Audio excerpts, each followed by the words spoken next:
So today I want to dive into how to stop emotional eating triggered by body image issues. So if you're new here, welcome. My name is Michelle. I'm a certified holistic nutritionist specializing in emotional eating.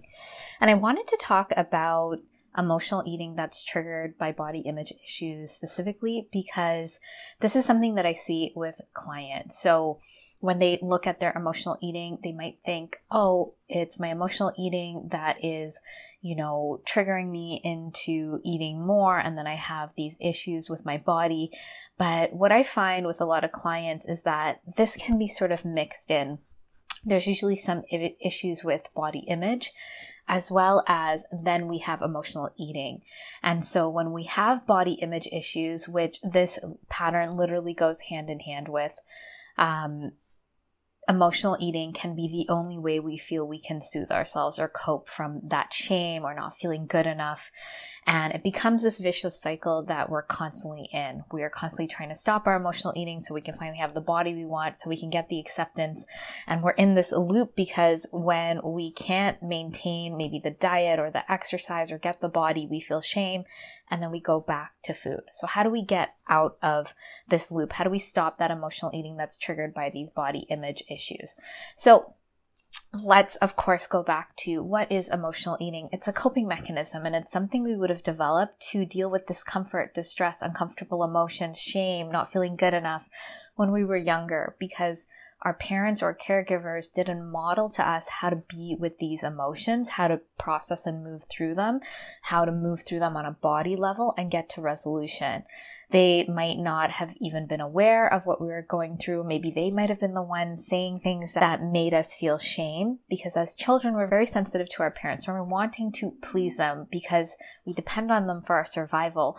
And so if we get any hint that we're going to be rejected or we're not accepted for a certain thing, we sort of hide it. And so if, I'll give you an example. I had a client that she was doing all the right things. She herself was a nutritionist. She was going really hard at the gym, pushing her body. And she's like, I just need to get to a certain weight. I just need to get there because I have to have a surgery. I need to be healthier. And there were logical reasons. But she'd find herself spiraling into emotional eating. And that made her think, oh, this is about my emotional eating. I need to really stop the emotional eating. And, I'm doing all the right things with my body at the gym. So when we actually got into what was going on for her, when we got into that root, why is she being triggered with emotional eating? I never really know exactly what's going to pop up. It's always something in childhood. And for her in particular, this went back to when she was really young, when she was really little. And she was really validated on how she looked. She was validated on her appearance, and she was accepted when she looked a certain way. And when she didn't look that way, well, of course, there wasn't that validation or acceptance. So she didn't receive this acceptance or this love or validation from her parents or caregivers, and in this case, from her mother. Her mother was a very, let's say, she had narcissistic tendencies, and she wasn't the most loving space for this little girl, or for my client when she was a little girl. And so she wouldn't have gotten that modeling of having acceptance or being okay as she was. For her, it was dependent on how she looked. She happened to look the right way for her parents and for her mother. And so when that started to change, that always became something that she was shamed for. And that's what was triggering some of her emotional eating. And as she was trying to get back to that place where she looked the right way, of course, for her on the surface, it looked like it was health issues, like she needed to have a certain body. But what was really running the show was that if I don't look the right way, I'm not going to be accepted, which made her push past her limits at the gym. It made her force herself and try to get to that body. And in that forcing, in that pushing her body, in that trying to control it, she actually created more stress and shifted her nervous system into fight or flight, which is the mode where we hold on to weight, where we have inflammation, we have digestive issues. And that this mode, she would have poor moods, and this would also trigger her emotional eating. So she was in this vicious cycle where mentally she was telling herself, on the surface, I'm doing this for my health. But what was really driving it was that she wasn't the right size. She couldn't be accepted, and she had to like really push to get it. And she was really pushing to get that. But in effect, by pushing to get to a certain body, she wasn't meeting her deeper needs of being accepted for who she was.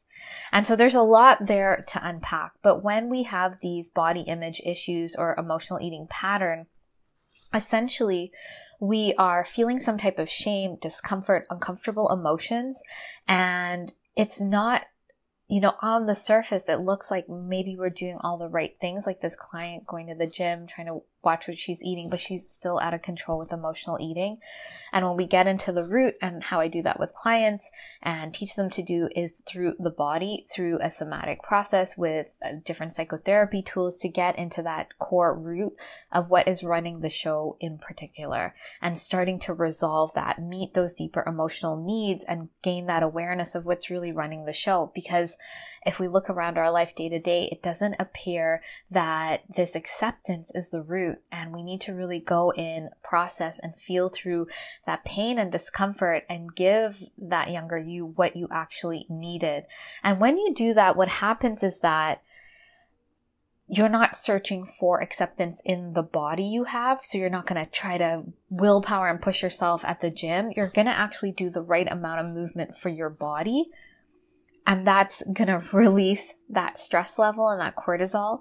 And your body's actually going to get to its healthy. It's going to release some of that weight. It's going to feel good. And you're not going to be triggered into your emotional eating, because emotional eating was just the band-aid trying to soothe all that shame and non-acceptance that this client was feeling. And so that is what's really going on. That's how we can stop emotional eating triggered by body image issues. We have to get to the root and actually meet our needs. And what that looks like around our body is giving ourselves the acceptance we didn't have growing up, or the acceptance we didn't see. So maybe you saw someone else got attention because they looked a certain way, so you started shaming yourself, or you were told you weren't the right size, or you look around at society and you compare yourself. I did that a lot growing up. I thought I didn't have the right body and I should have looked this way.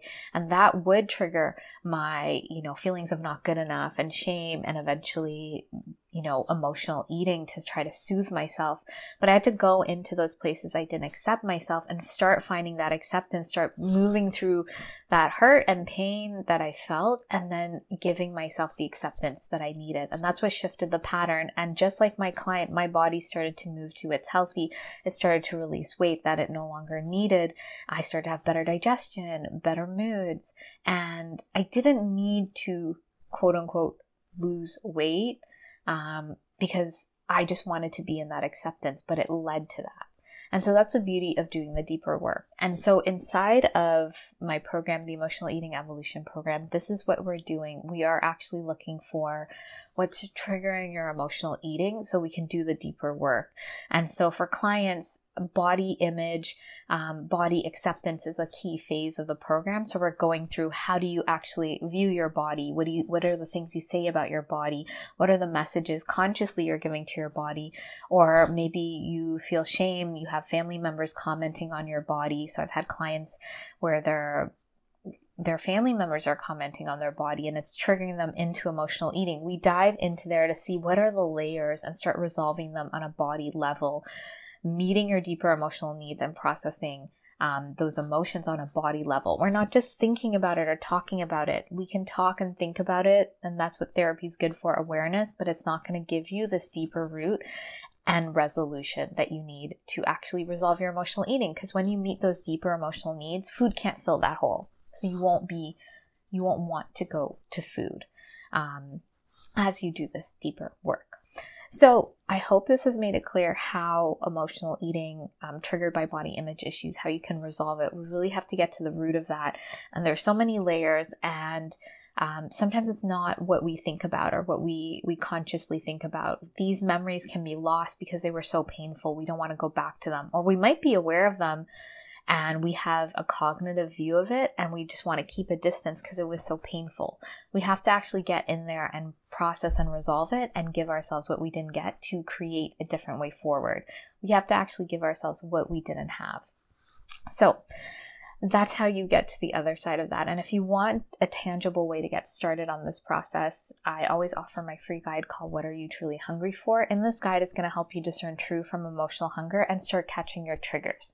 So you might start noticing I'm triggered into emotional eating when someone comments on my body, or when I comment on my body, or when I don't like what I look like in the mirror. This guide's going to help you start seeing your pattern. And then this is a great first step, and to start discerning the pattern, because this is a doorway into resolving it. And if you want help with resolving your emotional eating from the root, I do have my 12-week program, the Emotional Eating Evolution Program. Inside of the program, there is a step-by-step process, including body acceptance, to really get to the root of what's triggering your emotional eating.